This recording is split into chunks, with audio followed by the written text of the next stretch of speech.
News voice, जो हर खबर से आपको कराए रूबरू।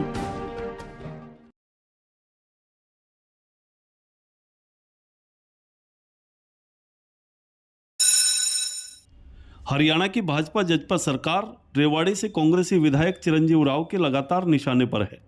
इसी के चलते आज फिर चिरंजीव राव ने भाजपा पर निशाना साधा और कहा कि भाजपा में रहकर आज भाजपाइयों को ही भारी घुटन महसूस हो रही है। इसकी बानगी जींद रैली में देखने को मिली, जब चौधरी वीरेंद्र सिंह ने भ्रष्टाचार को लेकर न केवल अपनी ही पार्टी पर निशाना साधा, बल्कि अब तो चौधरी वीरेंद्र सिंह को कांग्रेस छोड़ने का पछतावा भी हो रहा है। उन्होंने कहा कि कांग्रेस पार्टी एक बड़ा समुद्र है जिसमें हर पार्टी के नेता के लिए जगह है, और वैसे भी चौधरी वीरेंद्र सिंह कांग्रेस के वरिष्ठ नेता रहे हैं। विधायक चिरंजीव राव आज रेवाड़ी की नई अनाज मंडी में चल रही बाजरा खरीद का जायजा लेने के लिए पहुंचे थे। मंडी में पहुंचने पर किसानों और मंडी के आड़तियों ने उनका जोरदार स्वागत किया। इस दौरान पत्रकारों से बातचीत में विधायक चिरंजीव राव ने सरकार द्वारा की जा रही बाजरा खरीद व्यवस्था को लेकर सवाल उठाए और कहा कि मंडी में अपनी ही पैदावार को लेकर पहुंच रहे किसानों को 20-20 घंटे खड़े होने पर भी टोकन तक नहीं मिल रहा है। वहीं एमएसपी पर खरीद होना तो दूर, अभी तक मात्र 30% बाजरा की ही खरीद हो पाई है, जो कि अपने आप में एक बड़ा सवाल है। उन्होंने कहा कि किसानों की समस्या को देखते हुए वह आज ही मुख्यमंत्री से बात करेंगे और फिर भी अगर समाधान नहीं हुआ तो जल्द ही मुख्यमंत्री से मुलाकात कर एक ज्ञापन भी सौंपा जाएगा। रेवाड़ी से न्यूज वॉइस के लिए संजय कौशिक के साथ अजय सागर अत्री की रिपोर्ट। आज आप सभी जानते हैं कि पिछले कुछ दिनों से जो बाजरे की खरीद के अंदर किसान भाइयों को बहुत ज़्यादा परेशानी हो रही थी, उसको लेकर मुझे लगातार हमारे किसान भाई हैं वो फ़ोन कर रहे थे, उसको लेकर आज मैं यहाँ पर आया हूँ। आप सभी जानते हैं कि खरीद के अंदर कितनी ज़्यादा परेशानी लोगों को हो रही है। सबसे बड़ी दिक्कत तो जो इन्होंने पहले टोकन वाला सिस्टम शुरू किया था, जिसकी हम लोगों ने सराहना भी की थी कि उससे किसानों को बहुत ज़्यादा फ़ायदा मिला था जब इन्होंने 2 साल पहले किया था। अब फर्स्ट कम फर्स्ट बेसिस के ऊपर जो कर रहे हैं उसकी वजह से किसानों को बहुत ज़्यादा परेशानी हो रही है। आप देखिए कई किसानों को तो 20-20 घंटे खड़े होने के बाद भी जो कूपन नहीं मिल पा रहा है, टोकन नहीं मिल पा रहा है, उस वजह से खरीद नहीं हो पा रही है। और ये तो सरकारी एजेंसी स्वयं इस बात को मान रही है कि वो 30% ही बाजरा अब तक खरीद पाए हैं और उसके अंदर से जो 65% है उसको अभी तक बिक्री नहीं हो पाई है।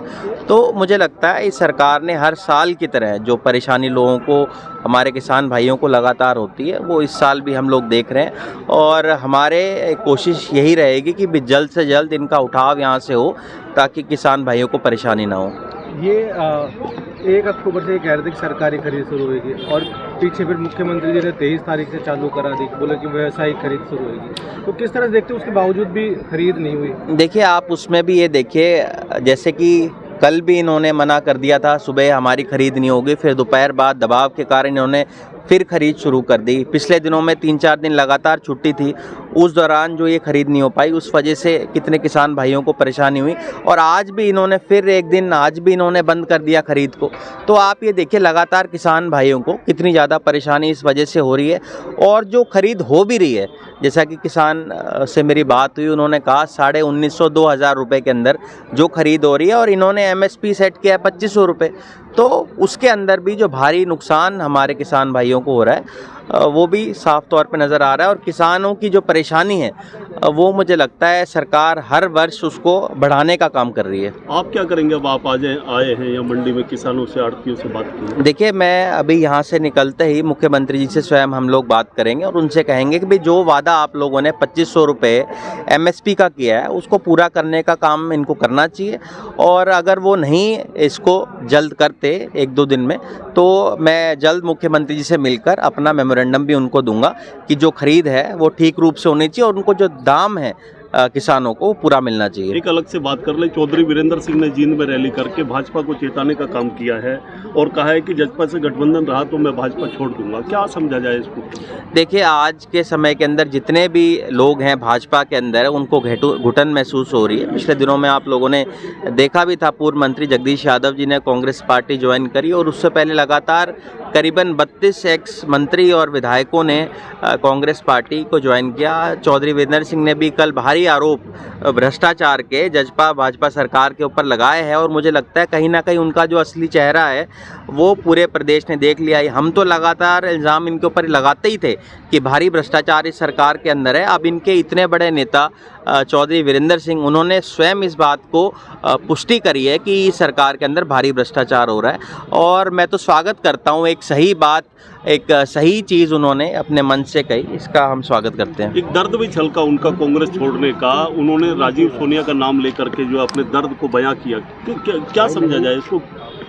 देखिए, मेरा ये मानना है कि आप जानते हैं करीबन 35-40 साल वो लगातार हमारी पार्टी के अंदर रहे और उन्होंने कांग्रेस पार्टी के लिए बहुत सारे प्रदेशों के अंदर काम करने का भी काम किया। और मुझे लगता है कांग्रेस पार्टी एक बहुत बड़ा समुंदर है जिसके अंदर हर पार्टी के नेता के लिए जगह हैं। और वो मुझे लगता है कहीं ना कहीं उन्होंने इस बात की पुष्टि भी करी कि जब वो कांग्रेस पार्टी के अंदर था उनको बहुत सम्मान हमारे नेता सोनिया गांधी जी ने, राहुल गांधी जी ने जब वो थे उनको दिया है। और मुझे लगता है उनको अब पछतावा भी हो रहा है कि वो कांग्रेस पार्टी अगर छोड़ के ना जाते तो उनके लिए बहुत बेहतर रहता। एक जातिगत जो जनगणना बिहार के आंकड़े आए हैं, तो लगता नहीं पूरे देश में भी इस तरह से जैसे कि कांग्रेस कर भी रही है? देखिए, हम तो इस बात का स्वागत करते हैं कि बिहार के अंदर जातिगत जनगणना उन लोगों ने करी। कम से कम हमें पता चला कि भाई किस कास्ट की कितनी भागीदारी है। और लगातार आप लोगों ने देखा भी होगा कि हर जो सब कास्ट है उसकी भागीदारी भी पता चलेगी। आने वाले समय में हम तो मांग करते हैं कि इस तरह की जो चीज़ है पूरे देश भर के अंदर लागू होनी चाहिए। और कांग्रेस पार्टी के जितने भी मुख्यमंत्री है उन्होंने इस बात की पुष्टि करी है कि आने वाले समय के अंदर वो इस तरह के जातिगत जो है उसको करवाएंगे। और हम तो ये कहते हैं हरियाणा में सरकार बनते ही